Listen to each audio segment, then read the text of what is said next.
Տիկին Մելոյան լրահոսում տեղեկություններ կան, որ Նարեկ Կարապետյանին կենտրոնական ընտրական հանձնաժողովը զրկել է անձեռնմխելությունից, արդյոք ստուգի այս տեղեկատվությունը որևէ կապ փորձել եք հաստատել փաստաբանների հետ։ Դեռևս ես էլ ձեզ պես լրատվամիջոցներից տեղեկատվություն ստացա,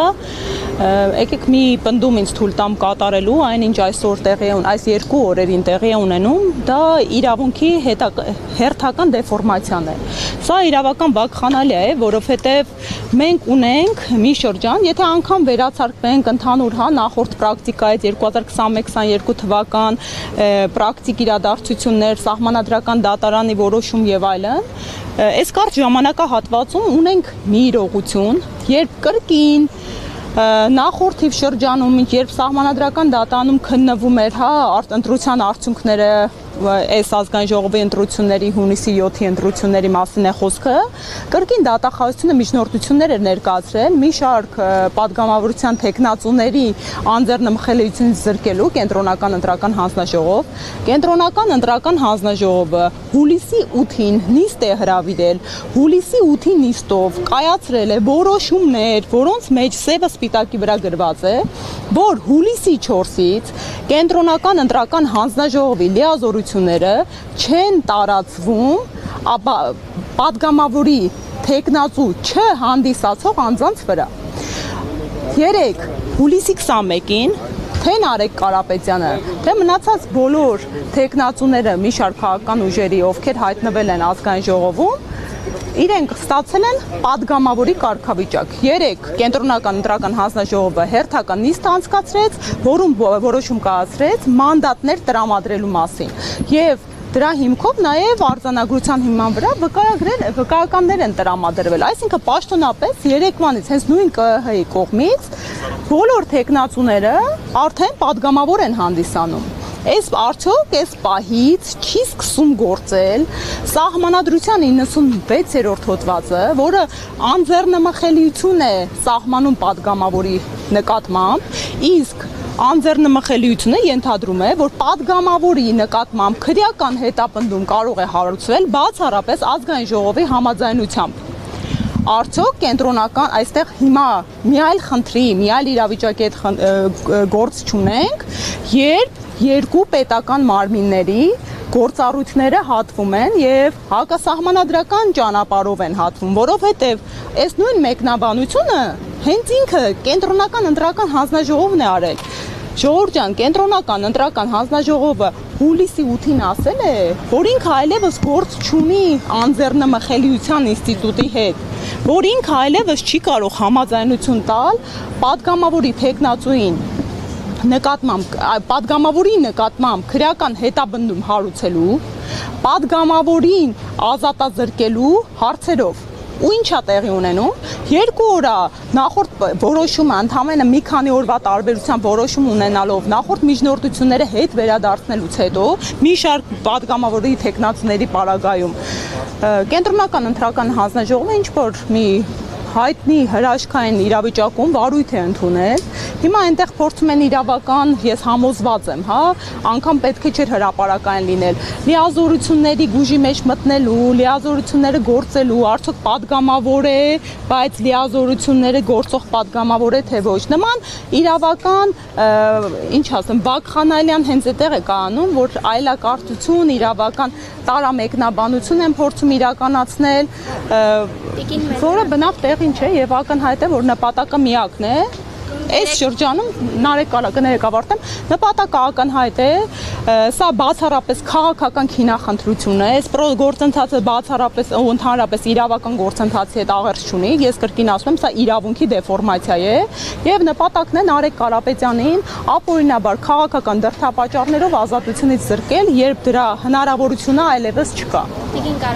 ներողություն, Տիկին Մելոյան, 3 երբ մանդատները տրվեցին, դուք նախորդ օրը հայտնեցիք, որ ինքնաբացարկի դիմում եք ներկայացրել, ինչով էր պայմանավորված, ձեր թիմում տարաձայնություններ եղել են մանդատ վերցնելու եւ չվերցնելու շուրջ։ Տիկին Հակոբյան, ես կուզեի օրակարգից չշեղվենք, թիմում բնավ չի կարող տարաձայնություններ լինել, ես կարծում եմ, եթե նման տարաձայնություններ հիմքը լինեին, ես կարող եմ այստեղ չգտնվեի։ Ես շատ մանրամասն բացատրել եմ դրդապատճառները իմ ինքնաբացարկի ու հիմա եկեք օրակարգից շեղմենք, ես անպայման այդ մասին ավելի մանրամասն անդրադարձ կկատարեմ։ Ասել եք, որ թիմի կողքին եք լինելու, բայց ինչը ձեզ խանգարեց արժեգնալ։ Խնդրում եմ, եկեք օրակարգից չշեղվենք, որովհետև տեսեք հիմա ինչ է տեղի ունենում։ Հիմա այսօրվա դրությամբ մեր ըստ էության ցուցակի Ուժեղ Հայաստան խմբակցության առաջի համար Նարեկ Կարապետյանին փորձում են ֆիզիկապես մեկուսացնել, փորձում են ազատությունից զրկել։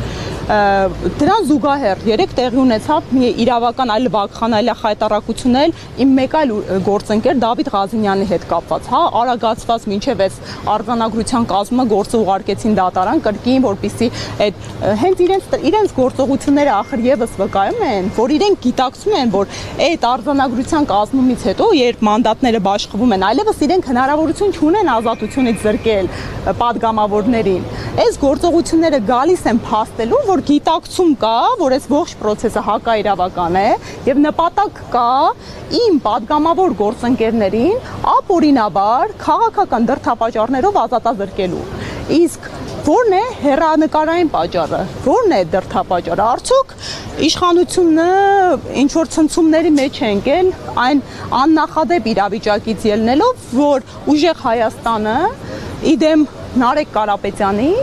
հետ ընտրական գործընթացներում խոստումներ է կատարում։ Դուք տեսաք, հա, մենք այն բացառիկ քաղաքական ուժն ենք այս տեսանկյունից հանդիսանում, անհամեստորեն ասեմ, որ տվել ենք քաղաքացիների խոստումներ եւ այն համայնքներում, որտեղ հաղթանակ ենք գրանցել,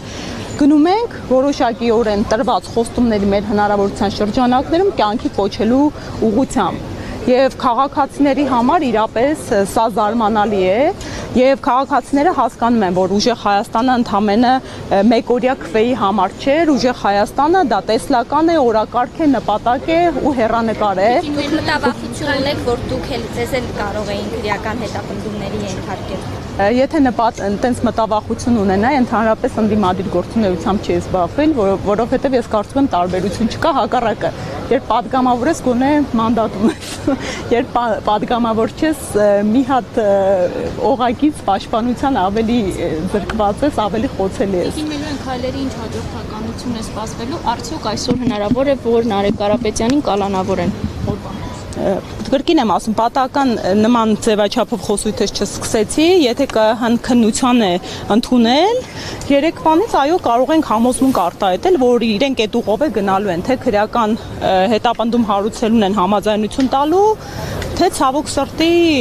ազատազրկելուն, ինչը կրկին եմ ասում, իրենց իսկ դիրքորոշման, իրենց իսկ իրավունքի մեկնաբանմանը, իրենց իսկ իրավական ակտով որոշման մեջ իրանք գրել են, որ իրանք իրավունք չունեն այլևս քննելու ու որոշում կայացնելու։ Իրանք ո՞րն է պատճառը։ Ես կուզեմ դուք այս հարցը տաք կենտրոնական ընտրական հանձնաժողովի անդամներին, որովհետև իրավացիորեն ինստիտուցիոնալ տեսանկյունից, հա, իրենք լրջագույն հարվածի տակ են դնում կենտրոնական ընտրական հանձնաժողովի հեղինակությունը։ Արդյոք այս տարամեկնաբանությունը, որովհետև իրանք անկախ մարմին են, իրենք մեր երկրում ընտրական գործընթացների կազմակերպիչն են, իրավամեկնաբանողն են, ըստ էության վարչարարության գործառույթներ ունեն, որն է նպատակը այս ուղղությամբ գնալու։ Ընդամենը մի քանի օրվա համար, երբ դատախազությունը, ինչպես գործընկերս Վարդևանյանը ներկայացրեց, արդեն Դավիթ Ղազինյանի գործով հստակ նշել է, որ օգոստոսի 2-ից այնուամենայնիվ այդ անձեռնմխելիությունը գործում է, որը կրկին եմ ասում, տարամեկնաբանելի է, հա, մեր մեկնաբանությամբ հենց հիմա է գործում, մենք տեսնում ենք էլի երկակի ստանդարտներ են գործում, օրինակ քաղաքացիական պայմանագրի падգամավորներ իրենց գործառույթներից բխող գործունեություն են իրականացնում, այդ թվում իրավական ակտերի ընդունելու տեսքով, օրինակ ինչու է կարողանում ազգային ժողովի նախագահը պաշտոններից հեռացնելու, պաշտոնի նշանակելու օրինակ ձևաչափով իրավական ակտ ընդունել, դա լիազորության իրականացում է, չէ՞։ Իսկ Նարեկ Կարապետյանի պարագայում ենթադրյալ մեկնաբանելու են, որ լիազորությունները դեռ ուժի մեջ չեն մտել եւ նրան հնարավորություն ունեն ազատությունից զրկելու։ Սա հայտարարություն է, կարծում եմ ցանկացած անկախ քաղաքական հայացք ունեցող մարդուն է հարցնես, բացահայտ քաղաքական հետապնդում է, բայց մեզ համար սպասելի է, հետապնդումները սպասելի են, դրանք վախերի արդյունք են եւ պայմանավորված են Ուժեղ Հայաստանի հենց ազգայնական, հենց սոցիալ-տնտեսական ու սոցիալական արդարությանը միտված գործունեությունը կատվածահար անելու ուղղությամբ։ Շնորհակալ